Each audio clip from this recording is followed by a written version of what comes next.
आज हम Apple AirPods pro 2 के एक ऐसे फीचर पर बात कर रहे हैं जो काफी चर्चा में है। हाँ, कौन सा वाला? उनकी सुनने में मदद करने की जो काबिलियत है। हमारे पास इस पर कुछ आर्टिकल्स और थोड़ी रिसर्च है। अच्छा, हाँ, वो हियरिंग असिस्ट वाला फीचर। बिल्कुल। तो आज की इस बातचीत में हम यही समझना चाहते हैं कि ये फीचर असल में है क्या, काम कैसे करता है, हम्म। और सबसे जरूरी भी भारत में इसका क्या स्टेटस है। क्या सच में ये छोटे से ईयरबड्स वो क्लिनिकल हियरिंग एड का काम कर सकते हैं? ये सवाल तो है। आइए इसी को थोड़ा खोलते हैं। बिल्कुल। ये वाकई में एक दिलचस्प मोड़ है जहां कंज्यूमर इलेक्ट्रॉनिक्स और हेल्थ असिस्टेंस की दुनिया मिल रही है। ध्यान देने वाली बात है ये। तो सबसे पहले ये सुनने वाला फीचर है क्या असल में? सुना है इसके लिए कोई खास सॉफ्टवेयर वगैरह चाहिए होता है? हाँ हाँ, बिल्कुल। इसके लिए एक तो आपके फोन पर iOS 18 या उससे नया वर्जन होना चाहिए। ओके। और जो एयरपॉड्स है उन पर फर्मवेयर 7B19 या उससे लेटेस्ट। अच्छा, फिर इसमें एक लगभग 5 मिनट का एक हियरिंग टेस्ट होता है। 5 मिनट का टेस्ट क्या होता है उसमें? वो टेस्ट एक तरह से आपकी सुनने की क्षमता का नक्शा बनाता है। अलग अलग पिचों पर आवाजें सुनाएगा, हम्म। जिसे ऑडियोलॉजी की भाषा में ऑडियोग्राम कहते हैं। ऑडियोग्राम, मैंने सुना है ये शब्द। तो टेस्ट हो गया, ऑडियोग्राम बन गया, फिर यहीं से वो हियरिंग एड वाली बात आती है। एग्जैक्टली, बिल्कुल सही। अगर उस टेस्ट में पता चलता है कि सुनने में थोड़ी मतलब हल्की या मीडियम लेवल की कमी है, हाँ। तो ये ईयरबड्स क्या करते हैं, वो जो खास फ्रीक्वेंसीज हैं, मतलब आवाज की वो पिच जहां दिक्कत है, हम्म। उनको एम्पलीफाई कर देते हैं, बढ़ा देते हैं। ओ, तो मतलब सिर्फ पूरी आवाज तेज नहीं करते, बल्कि सिलेक्टिव तरीके से। हाँ बिल्कुल, यही इसे खास बनाता है। ये कुछ हद तक वैसा ही है जैसे ट्रेडिशनल क्लिनिकल हियरिंग एड काम करते हैं। ये तो कमाल है। सिर्फ आवाज तेज करना नहीं, जरूरत के हिसाब से आवाज को फाइन ट्यून करना। हाँ, और इतना ही नहीं, इसमें और भी चीजें हैं। जैसे एक कॉन्वर्सेशन बूस्ट फीचर है। हाँ, वो क्या करता है? वो जैसे अगर आप किसी शोर वाली जगह पे हैं, तो आपके सामने जो बात कर रहा है उस पे माइक को फोकस करता है। अच्छा, ताकि बातचीत साफ सुनाई दे। बिल्कुल। फिर लाइव लिसनिंग है, जिससे आप अपना फोन कहीं रखकर उसे माइक की तरह इस्तेमाल कर सकते हैं।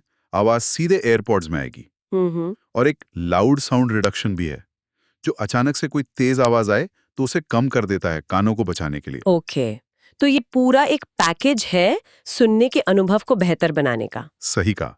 सिर्फ आवाज बढ़ाना नहीं, सुनने को आसान और सुरक्षित बनाना है। लेकिन एक बात जो सुनने में आई है वो ये कि ये हर जगह उपलब्ध नहीं है। ऐसा है क्या? हाँ, ये बात सही है। हमारे पास जो जानकारी है उसके हिसाब से हियरिंग टेस्ट तो शायद काफी देशों में है, 150 से भी ज्यादा। हाँ, टेस्ट वाला पार्ट ज्यादा जगह है। पर ये पूरा हियरिंग एड वाला फंक्शन वो कुछ गिनी चुनी जगहों पर ही एक्टिव है। बिल्कुल सही।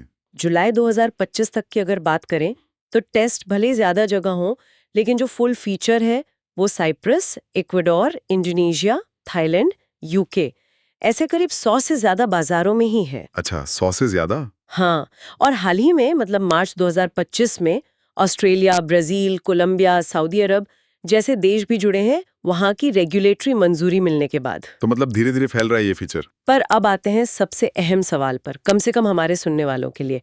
भारत का क्या, इंडिया में क्या स्थिति है? क्या ये फीचर यहाँ काम करता है? देखिए, जो जानकारी हमारे पास है उसके मुताबिक फिलहाल ये हियरिंग एड फीचर भारत में आधिकारिक तौर पर मतलब ऑफिशियली उपलब्ध नहीं है। ओ, तो मतलब टेक्नोलॉजी एयरपॉड्स में है, पर यहाँ इंडिया में उसे इस्तेमाल नहीं कर सकते।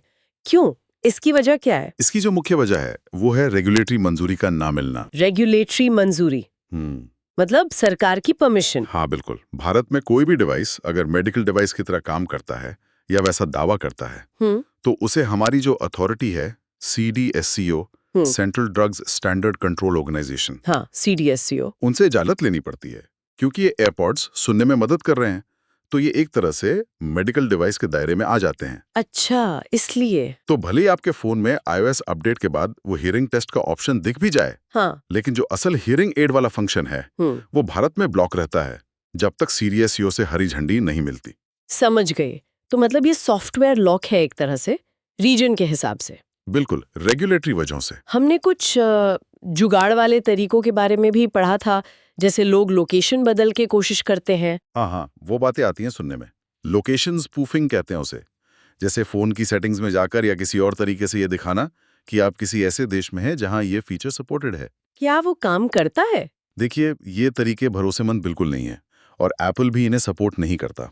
हो सकता है किसी का चल जाए, वो भी शायद टेम्पररी, कोई गारंटी नहीं है। और कुछ लोग जैसे अगर किसी सपोर्टेड देश में जाते हैं, मान लीजिए यूके गए और वहां अपने एयरपॉड्स पेयर किए, तो शायद तब वो फीचर काम कर जाए। लेकिन वापस इंडिया आने पर? कहना मुश्किल है, हो सकता है बंद हो जाए। तो संक्षेप में यही है कि आधिकारिक तौर पर भरोसेमंद तरीके से ये भारत में अभी नहीं चलता है। तो कुल मिलाकर बात यह है कि एयरपॉड्स प्रो 2 में टेक्नोलॉजी तो है एडवांस्ड, सुनने में मदद करने वाली, हाँ, टेक्नोलॉजी तो है। पर हम भारत में जो उपयोगकर्ता हैं उन्हें इसके ऑफिशियल रोल आउट के लिए अभी CDSCO की मंजूरी का इंतजार करना होगा। बिल्कुल सही, यही स्थिति है फिलहाल। और ये हमें एक बड़े सवाल पर भी सोचने पर मजबूर करता है ना, किस तरह के सवाल पर? कि जब इस तरह की आम इस्तेमाल की टेक्नोलॉजी जैसे ईयरबड्स वो रेगुलेटेड मेडिकल डिवाइस वाले क्षेत्र में कदम रखती है, तो इसके क्या मायने हैं? हाँ, ये बहुत अहम नुक्ता है।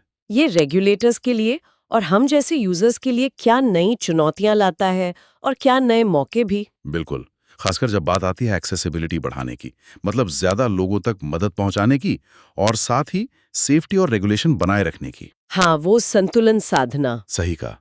इस पर सोचना जरूरी है कि भविष्य में ऐसी टेक्नोलॉजी कैसे इंटीग्रेट होगी हमारी जिंदगी में सेफ्टी और इफेक्टिवली। बिल्कुल, सोचने वाली बात है।